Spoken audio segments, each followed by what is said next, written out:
اعوذ باللہ من الشیطان الرجیم بسم اللہ الرحمن الرحیم وَلَقَدْ كَتَبْنَا فِي الزَّبُورِ مِن بَعْدِ الذِّكْرِ أَنَّ الْأَرْضَ يَرِثُهَا عِبَادِيَ الصَّالِحُونَ إِنَّ فِي هَذَا لَبَلَاغًا لِقَوْمٍ عَابِدِينَ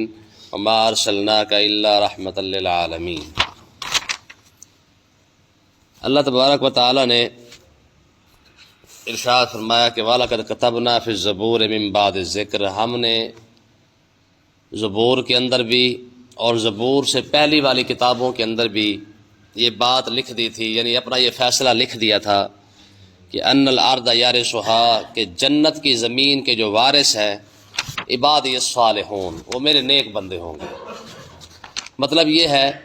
کہ یہ فیصلہ عالم ازل کے اندر کر دیا گیا تھا کہ جنت کوئی اگر حاصل کرنا چاہے گا تو کیسے کر سکے گا، اس کا طریقہ کار کیا ہوگا۔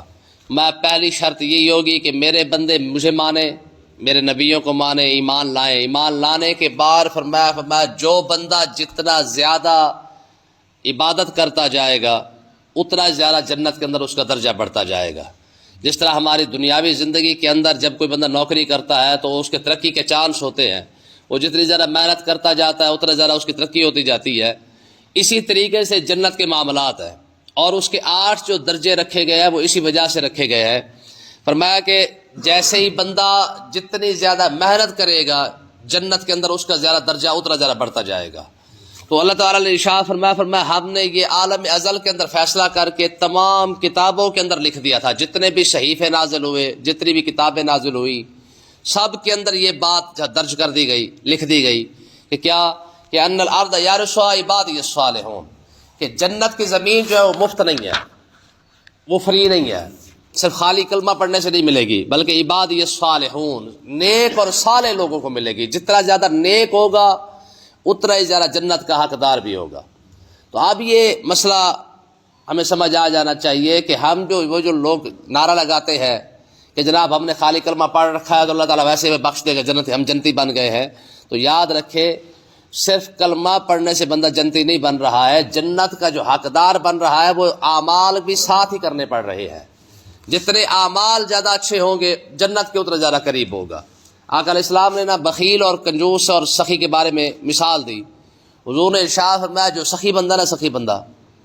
میں سخی بندے کی خصوصیت یہ ہے کہ سخی بندہ جو ہے وہ لوگوں کے بھی قریب ہوتا ہے، اللہ کے بھی قریب ہوتا ہے اور جنت کے بھی قریب ہوتا ہے۔ اور کنجوس کے بارے میں ارشاد فرمایا کنجوس بندہ نہ رب کے قریب ہوتا ہے، نہ جنت کے قریب ہوتا ہے، نہ لوگوں کے قریب ہوتا ہے۔ تو اس لیے جنت کا جو تعلق ہے نا وہ اعمال کے ساتھ ہے۔ جتنے زیادہ اعمال اچھے ہوتے جائیں گے یا زیادہ بڑھتے جائیں گے نیک اعمال، جنت کے چانس جو ہے وہ اتنے زیادہ بڑھتے جائیں گے۔ تو اللہ تعالیٰ نے ارشاد فرمایا ان فی ھذا لبلاغا لقوم عابدین، ہم نے یہ جو قرآن نازل فرمایا ہے یہ قرآن عبادت کرنے والے لوگوں کے لیے کافی ہے۔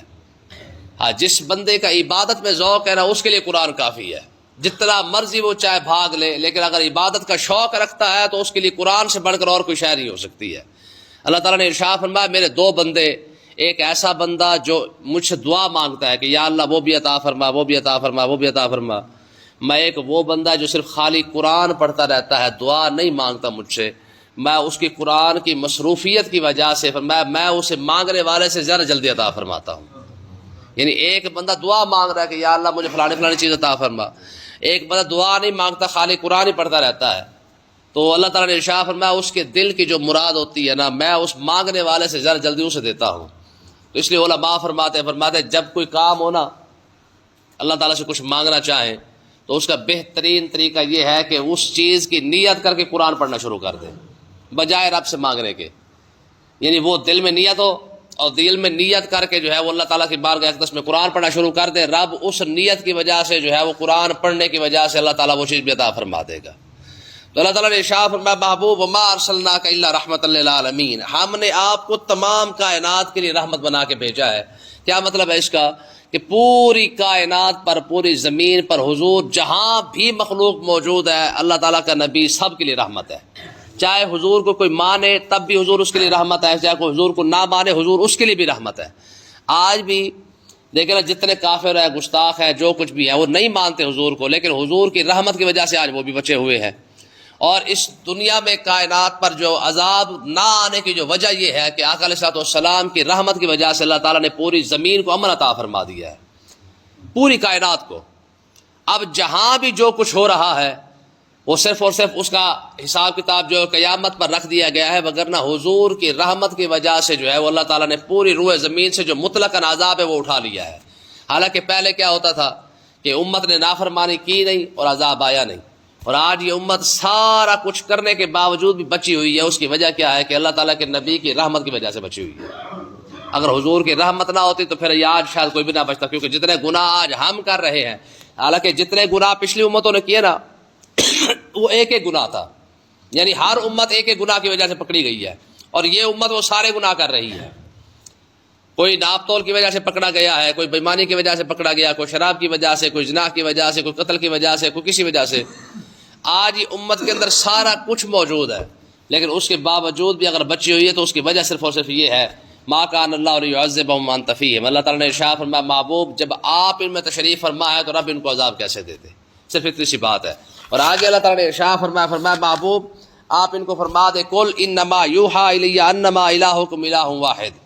میں کفار مکہ کو آپ فرما دے، فرمایا بھی مجھ پر تو یہی وحی کی گئی ہے کہ تمہارا معبود ایک ہی معبود ہے، بس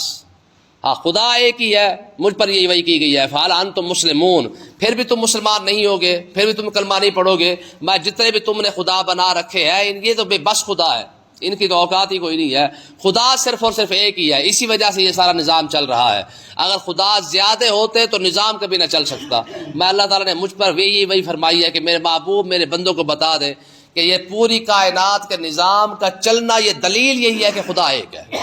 اور آگے فَإِن تَوَلَّوْا، پھر اگر وہ پھر جائے،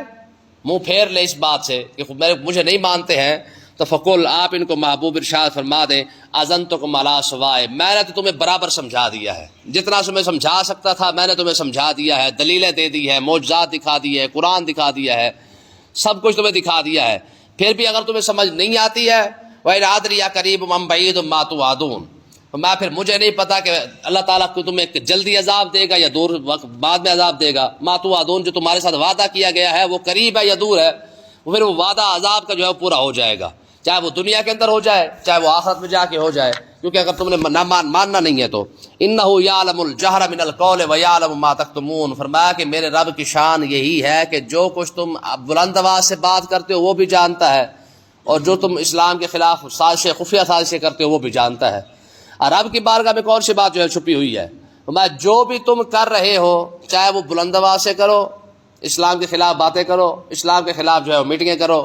اور جو مرضی تم کرتے رہو، فرمایا میرا رب جو ہے وہ جانتا ہے۔ وَإِنْ أَدْرِي لَعَلَّهُ فِتْنَةٌ لَكُمْ وَمَتَاعٌ إِلَىٰ حِينٍ، فرمایا یہ بات میں نہیں جانتا کہ تمہیں آزمایا جائے گا، اس دنیا میں آزمایا جائے گا، وَمَتَاعٌ إِلَىٰ حِينٍ، یا مقررہ وقت پر جو ہے تمہیں آزمائش میں ڈال دیا جائے گا، یعنی جو اسلام کے خلاف تم کر رہے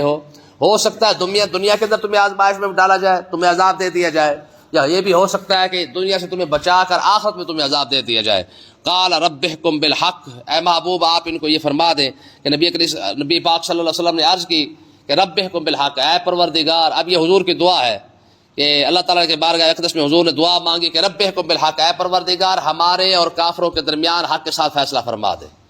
اب سچا کون ہے جھوٹا کون ہے؟ جو وعدہ تو نے ہمارے ساتھ کیا ہوا ہے اس وعدے کی وجہ سے اب ہمارے ساتھ جو فیصلہ فرما دے۔ وَرَبُّنَا الرَّحْمَٰنُ الْمُسْتَعَانُ عَلَىٰ مَا تَصِفُونَ، اے پروردگار تو ہی ہمارا رحمان رب ہے اور ہم تجھ سے ہی مدد مانگتے ہیں۔ عَلَىٰ مَا تَصِفُونَ، جو کچھ بھی یہ کفار مکہ کر رہے ہیں، جتنے ہمارے خلاف یہ سازشیں کر رہے ہیں، ہمارے ساتھ جنگیں کر رہے ہیں، ہماری مدد کرنے والا تو ہی ہے۔ یہ آقا علیہ الصلوۃ والسلام کی دعا ہے، اور یہاں پہ سورۃ انبیاء کا جو ہے وہ اختتام ہو رہا ہے، اور آگے سورۃ حج جو ہے پھر شروع ہوگی۔ تو مقصد یہ ہے کہ آقا علیہ الصلوۃ والسلام کی دعا پر اللہ تعالیٰ نے اس صورت کو مکمل کر دیا ہے کہ پروردگار ربنا الرحمن المستعان، کہ اے پروردگار رحمان بھی تو ہے، مدد کرنے والا بھی تو ہی ہے۔ علی ما تصفون، جو کچھ بھی کفار مکہ کر رہے ہیں، اللہ پاک سمجھنے کی توفیق عطا فرمائے۔